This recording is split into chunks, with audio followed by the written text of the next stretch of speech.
लोगों की बातें सुनकर स्टार्ट इसलिए नहीं किया था कि सेलर अकाउंट डीएक्टिवेट हो जाएगा। देखें, अमेज़न कोई पागल थोड़ी है कि आपका सेलर अकाउंट ऐसे ही डीएक्टिवेट कर देगा जब तक आप कुछ करते नहीं हो। आप कोई ना कोई वायलेशन करेंगे तो वो आपका सेलर अकाउंट डीएक्टिवेट करेगा। अदरवाइज़ ऐसा कोई सीन नहीं है कि आपके साथ कोई पर्सनल दुश्मनी है अमेज़न को और आप अकाउंट बनाओगे डीएक्टिवेट कर देगा, नहीं। और पाकिस्तान में बैठकर क्या हम काम कर सकते हैं? बिल्कुल हम कर सकते हैं। हम भी पाकिस्तान में बैठ के काम कर रहे हैं। हमारे पास तो कितने-कितने पुराने अकाउंट से आज तक चल रहे हैं। सेलर अकाउंट आपका डीएक्टिवेट होता है आपकी अपनी गलती से। इस चीज को आप जितनी जल्दी मान लेंगे ना उतना आपके लिए बेहतर है। कोई पर्सनल दुश्मनी नहीं है उनके साथ जिनका सेलर अकाउंट डीएक्टिवेट होता है, कोई ना कोई रीजन होती है।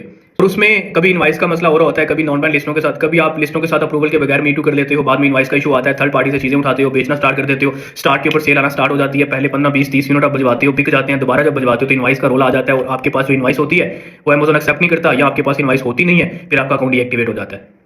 इसके अलावा आप मतलब जिस आईपी पे पहले अकाउंट बना होता है उसी के ऊपर बनाने की कोशिश करते हो, बन जाता है, बाद में लिंक होकर डीएक्टिवेट हो जाता है।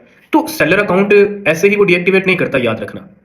हम भी काम कर रहे हैं, हमारे पास भी अपने सेलर अकाउंट्स हैं और काफी पुराने अकाउंट्स हैं, आज भी इस पे चीजें चल रही हैं। कोई ऐसा सीन नहीं है कि वो हमारा सेलर अकाउंट डीएक्टिवेट कर देगा। सेलर अकाउंट डीएक्टिवेट होने की वजह आप खुद है। आप खुद ही गलतियां करते हैं, आपके पास नॉलेज होता नहीं है, हकीकत यही है। और जो आपको गाइड करते हैं वो भी सही तरह से गाइड नहीं करते। बहुत सारे केस तो मेरे सामने ऐसे आते हैं, मतलब पागलों की तरह टूट पड़ते हैं।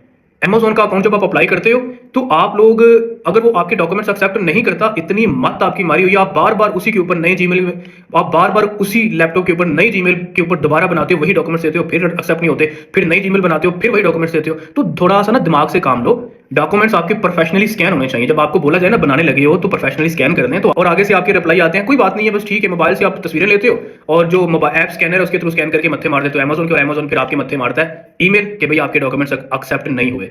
फिर आप अनाम में भी आ जाते हो, पागल भी हो जाते हो, फिर उसी लैपटॉप के ऊपर जीमेल बनाई जानी, नई पे नई जीमेल बना के उसी डॉक्यूमेंट्स को देते जाना। तो उस केस में तो कभी नहीं बनता आपका अकाउंट। और अगर बन जाता है, अगर बन जाता है तो आपकी अपनी गलतियां होती हैं, डीएक्टिवेट आप खुद करवा लेते हो, बनाने के बाद काम नहीं करते, खाली पड़ा रहता है। एक अरसे के बाद वो आपसे वेरिफिकेशन मांगता है, आप उसकी वेरिफिकेशन नहीं करवा पाते, वो डिलीट हो जाता है, तो वो डीएक्टिवेट हो जाता है। उसके बाद आपकी इनवॉइस का मसला, उसके बाद ये मसले वो मसले। आप समटाइम ऐसा भी होता है कि आप ऐसे आईपी के ऊपर अपना अकाउंट लॉगिन करते हो जहां पहले एक डीएक्टिवेट अकाउंट लॉगिन हुआ है। अगर एक लैपटॉप के ऊपर किसी का अकाउंट डीएक्टिवेट हो गया है या आपने उस लैपटॉप के ऊपर डीएक्टिवेट अकाउंट लॉगिन कर लिया है, उसके बाद अगर आप अपना अकाउंट उस पर लॉगिन करते हैं तो आपका उस डीएक्टिवेट अकाउंट के साथ लिंक हो जाएगा। ऐसे केस भी सामने आते हैं, तो फिर आपका भी डीएक्टिवेट हो जाता है। तो प्रॉपर चीजों को सीखें, उसके बाद स्टार्ट करें। हम भी काम कर रहे हैं, आप भी काम कर सकते हो, लेकिन सीखें। और अगर आप सीखना चाहते हैं तो 50% डिस्काउंट है तमाम कोर्सेज के ऊपर। वेबसाइट nawazmentorship.com, ऑल कोर्सेज वाली ऑप्शन पे क्लिक करें। 6 कोर्स आपको अमेज़न के मिलेंगे, जिसमें आपने इनरोल होना है उसके ओपन करें, कोर्स कंटेंट देखें और वहां पे एक वीडियो ओपन है वो देखें। उसके बाद अगर आप इनरोल होना चाहते हैं तो कूपन है बकरा ईद, 50% डिस्काउंट है, कोई जोर जबरदस्ती नहीं। अगर आपने वाकई